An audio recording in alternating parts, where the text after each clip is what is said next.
Good morning, everybody. Hope you hear me well.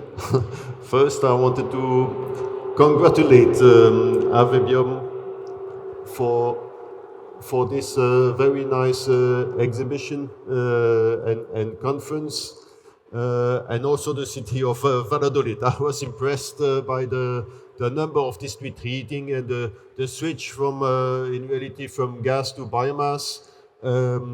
This is really something impressive, economically sound, and I would have wished this kind of narrative would be more,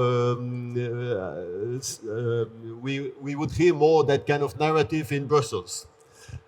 I'm afraid this is not the case, and that's why that's what I'm going to tell you now, and also some kind of the reasons for this and the solutions that we have in mind. So today I will, in 20 minutes or so, I will introduce you to the vision, the great vision that we have in Europe. Then we have some also some downsides for Bioenergy. Bioenergy is not always a part of the solution in the mind of the policymakers, unfortunately. So we have to be aware of this for the investment, and we have to have a pinch of realism in this. And I will explain you why, and I will finally I have a message saying, for example, that we want to hear more the story of Valladolid in Brussels. I really encourage the regions to be more loud in Brussels and to tell the good stories in Brussels. We crucially need it. This is my main message today. First, Bioenergy Europe. Bioenergy Europe is the voice of bioenergy in Brussels. We have 40 associations, among them Avebium. We have also 170 companies or so, and we have many activities, including two certification schemes, one for the quality of pellets and one for the certification for sustainability of biomass. They are both widespread in Europe and especially in Spain. As I mentioned, we can be very proud of the vision of Europe. Reaching carbon neutrality by 2050 is really ambitious. It's a kind of top-down approach that we need. It puts pressure on the and gives objectives to the member states. The member states need some action plans that are going down to the regions, to the municipalities, and this is really pushing all renewables. And Bioenergy is really potentially really at the forefront of this, because we have, for the moment, we represent almost 60% of all renewables. And there are targets for renewables. Bioenergy has the lion's share of this, so it's just on the paper excellent, really great. This was for climate change. For renewables, it's the same. There are very ambitious targets, more than 40% renewables by 2030. Now we might be around 25 or so. So the growth rate on the paper is really great. There are sub-targets for heating, there are sub-targets for district heatings, for example. There are sub-targets for renewables in industry.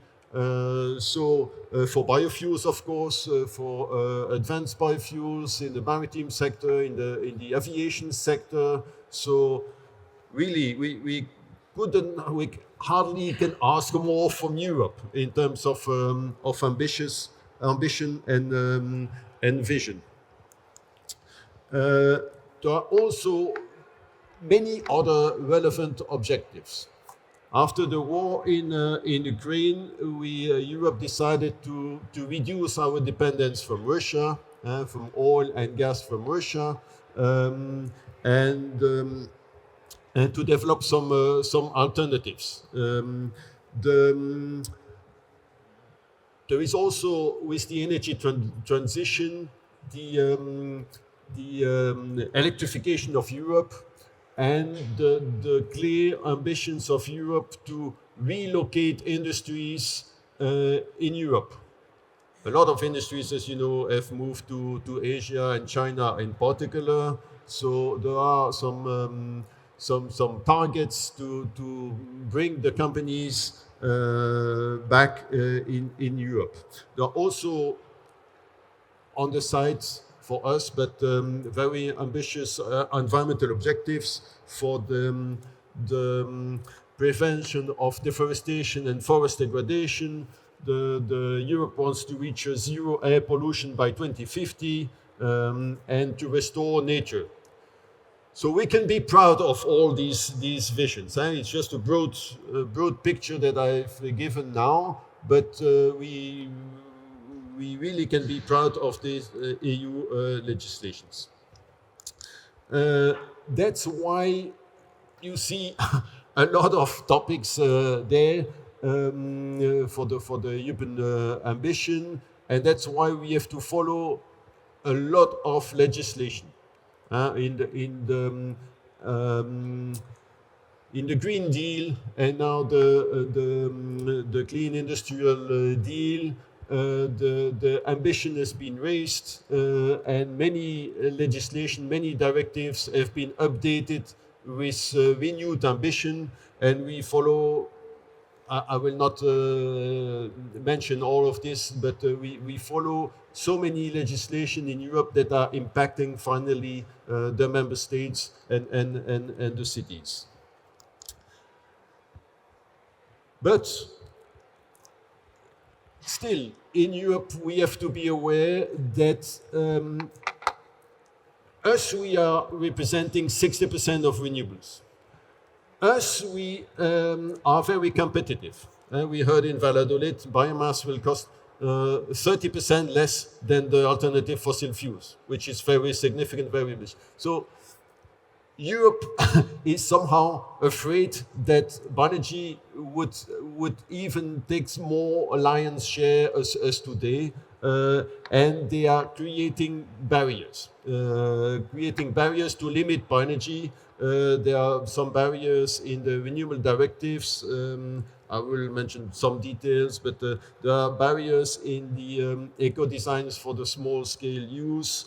There are barriers in taxonomy and carbon removals, and sometimes they not create barriers, but they just overlook bioenergy. They don't consider bioenergy properly according to our views. This is the case for the Repower EU. So this the fact that we want to reduce the dependence from fossil fuels from Russia, this net zero industry. So this relocating clean tech industries in Europe, they don't consider properly bioenergy. There is now ongoing an affordable energy action plan where bioenergy is absent from this.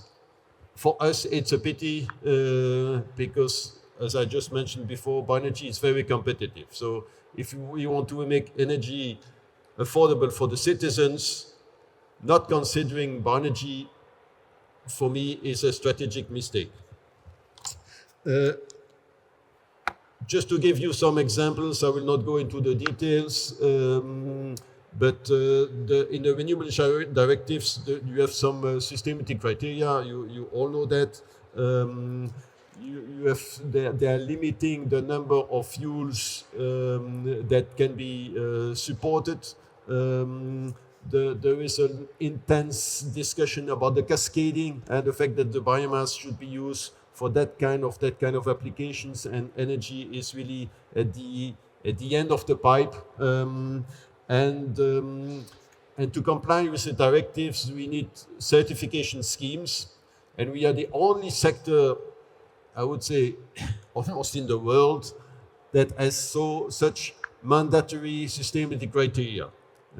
Compared to other sectors, it's easier to get a permit for gas than to get a permit to use biomass, because you need to comply with these kind of criteria.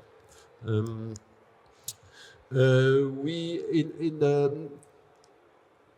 in the EU discussions, hopefully there is a voice for bioenergy in Brussels, because the ambitions of some people in the Commission is to go much further than that and to really create much stronger barriers. One of them was that they considered at some point that the biomass coming from forest would not be sustainable at all. We avoided that, hopefully, so we really need to pay attention. The second example is the one with the Repower EU, and the fact that to replace the Russian gas, they are counting more on the liquid natural gas from the USA, while at the same time they ban the pellets from Russia, which is for us completely incoherent. So we really don't understand that, because in fact gas is used mainly for heat in Europe, and biomass is supplied from Europe. So for us it's common sense that this is part of the solutions, but not in the mind of the policymakers. Again, don't see it, it's a negative statement, but we have to be aware. We have to be a bit realist about this. The same is valid for the small scale. For the stoves and boilers, there are some proposals on the tables of the Commission that are very negative for this sector. And this is not finalized. We are on the way to hopefully solve this, but there is definitely a pressure from the EU to reduce or to stabilize, let's say, bioenergy in Europe. Why do you have that? It's an interesting and it's an interesting question, and I would like to hear comments from the room if you have other reasons, but I will explain you 2 or 3 reasons. One of them is that the policymakers have sometimes lost the connection with agriculture and forestry. In the past, you know, the people had in their family some farmers and forest owners. Now, less and less. The primary sector is only less than 2% of the population, so you feel that at European level. So the strategy is more to protect forest rather than managing forest, and the same for agriculture. The second reason is that once a society, like in most part of Europe, has all the food, shelter, and energy needs fulfilled, then you change your priorities. When they are discussing the sustainability at the European level, the sustainability is supposed to be people, planet, profit. But once all the needs of the society are fulfilled, they focus more on the environment, which is natural. So it means that now at the European Commission, DG Environment is leading the show. Because forest, the protection of agricultural forest is becoming the main objective.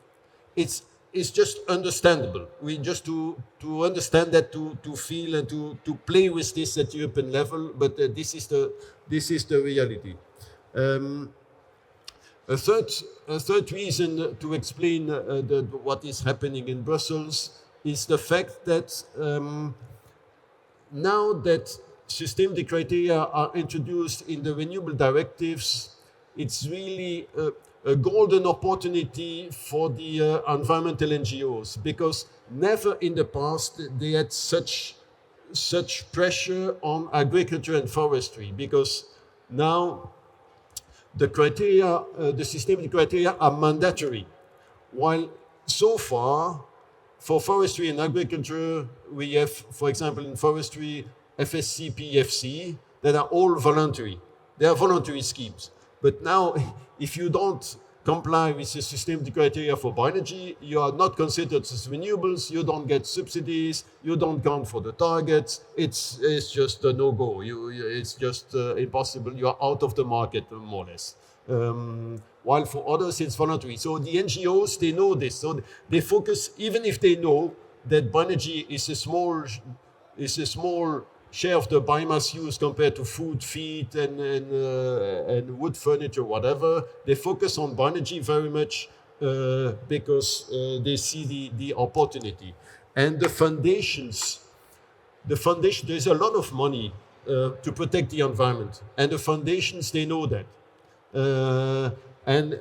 This is just a table, but it's really strange, but many European NGOs are financed by US funds, especially the Hewlett-Packard foundations. They have distributed 250 million euros to NGOs to fight bioenergy. So you see, again, it's very strange, but this is happening. So this is not the end of the game, let's say, for bioenergy, but we need to continue fighting, in fact, in Brussels. We need the advocacy in Brussels because we need to explain why bioenergy counts, and especially, as I said before, in terms of only having the top-down approach, we need this bottom-up approach. We need the regions, those that are closer to agriculture and those that are closer to forest, in the village, in the cities, in the rural regions, they have to raise their voice in Brussels. This is absolutely crucial. This is absolutely crucial to explain them the benefits of bioenergy in Brussels. And this will, we could change the mind of the policymakers, especially the members of the parliament, because the members of the parliament are representing the people, and there are more than 700 members of parliament. I don't remember how many from Spain, but you have to contact your members of the parliament so that they balance a bit the debate at European level. And there are so many advantages to bioenergy that they are not aware of, and they should hear that. So as a conclusion, it's clear that there's a great vision at European level, and bioenergy is not always perceived as part of the solution. It's a pity. We have to reverse this. So with more lobbying, more communication actions, the communication of this truck behind you is really impressive. This should be in Brussels at some point. I invite Avebion to find a solution for this. And this, from the base, what I mean is the fact that we need this bottom-up approach from the regions to Brussels. Thank you for your attention. Thank you.